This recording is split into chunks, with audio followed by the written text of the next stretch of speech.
પ્રભુ ઈસુમાં મારા વાલા ભાઈઓ બહેનો અને ભક્તજનો, ઈશ્વરની ઉદારતા અને ઈશ્વરનો પ્રેમ કેટલા મહાન છે તે આપણે જાણીએ છીએ.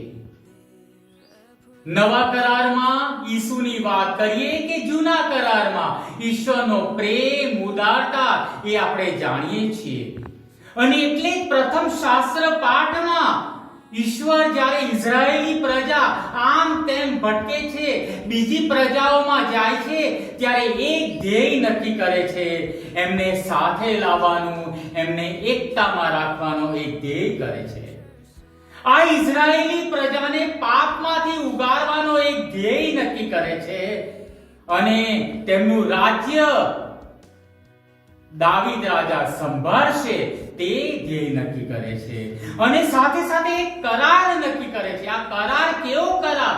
સુખ શાંતિનો કરાર નક્કી કરે છે. અને સાથે સાથે આ ઇઝરાયેલી પ્રજાને ઈશ્વર પોતાની પ્રજા માનીને આ ઉદારતા, પ્રેમ અને સહાનુભૂતિ બતાવે છે. જ્યારે આપણે આજે નવા કરારની આજના શુભ સંદેશની વાત કરીએ ત્યારે પ્રભુ ઈસુ પણ આ ઉદારતા અને પ્રેમ બતાવતા આવ્યા છે. દરેક વ્યક્તિને પોતાના સંતાન તરીકે એમણે સ્વીકાર્યા છે. જ્યારે પોતાના મિત્ર લાજરસને જીવતા કર્યા ત્યારે અમુક યહૂદીઓને આ ચમત્કારથી તેમના ઉપર શ્રદ્ધા બેઠી. જ્યારે અમુક યહૂદીઓ તેમના વિરોધમાં ગયા. એટલું જ નહીં, પરંતુ યહૂદીઓના જે આગેવાનો છે તેમને જઈને આ ઈસુ વિશે નકારાત્મક બાબત વાત કરી. અને એટલા માટે બીજી રીતે કહીએ તો ગુજરાતીમાં કહીએ છે ને, બળતામાં ઘી હોમવાનું. જે સત્ય છે તેને અસત્યમાં પલટાવીને તેઓ બીજી વાત કરે છે. અને એટલા માટે આ ફરોશીઓ આગેવાનો આ ઈસુને પકડાવવા માટે તલ પાપડ થાય છે.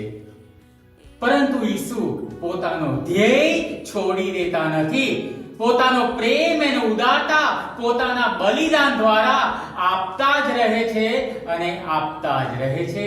તે અગત્યનું બની રહે છે. આજના બંને શાસ્ત્ર પાઠમાંથી આપણે એ શીખવાનું છે. ગુજરાતીમાં કહેવત છે, જેવી દ્રષ્ટિ તેવી સૃષ્ટિ. પ્રભુ ઈસુ હંમેશા ઈશ્વરની દ્રષ્ટિથી જોતા હતા. એટલે સહાનુભૂતિ, માનવતા, દયા રાખતા હતા. પણ જે ફરોશીઓ છે તે માનવીની દ્રષ્ટિથી જોતા હતા. આજે આપણે દરેક ઈસુપંથી ઈશ્વરની દ્રષ્ટિથી લોકોને અપનાવીએ, ઈશ્વરની દ્રષ્ટિથી લોકોને જોઈએ. અને એટલે જ મધર ટેરેસાના બહુ સુંદર શબ્દો છે, હું દરેક વ્યક્તિમાં ઈસુના દર્શન જોઉં છું અને એટલે જ લોકોની સેવા કરું છું, કારણ કે ઈસુ પ્રત્યે મને પ્રેમ છે. આજે આ પ્રેમ, ઉદારતા, સહાનુભૂતિની શરૂઆત આપણે પોતાના ઘરથી કરીએ, પડોશીથી કરીએ અને આપણા સમાજથી કરીએ. આજે આપણે જાણીએ છીએ દુનિયામાં ઘણા બધા લોકો નિર્દોષ હોય છે, તેમ છતાં અન્યાયનો ભોગ બને છે. તેમનું સાંભળવા માટે કોઈ નથી. એક ઈસુપંથી તરીકે હું એ લોકોનો અવાજ ન બની શકું? તો આવો આપણે એ ઉપર પણ વિચાર કરીએ. તો આપણે આજે પ્રભુને પ્રાર્થીએ, પ્રભુને કહીએ, પ્રભુ અમને એવી શક્તિ આપો કે તમારા જેવી દ્રષ્ટિ રાખીને, પ્રેમ, ઉદારતા બતાવીને લોકોને ઈસુમય બનાવીએ, પ્રભુમય બનાવીએ. અને આ ખાસ કરીને તપ ઋતુમાં હંમેશા લોકોની સાથે રહીને આ દયા, પ્રેમ, સહાનુભૂતિ દ્વારા લોકોને ઈશ્વર નજીક લાવીએ તે માટે પ્રાર્થના કરીએ. આમેન.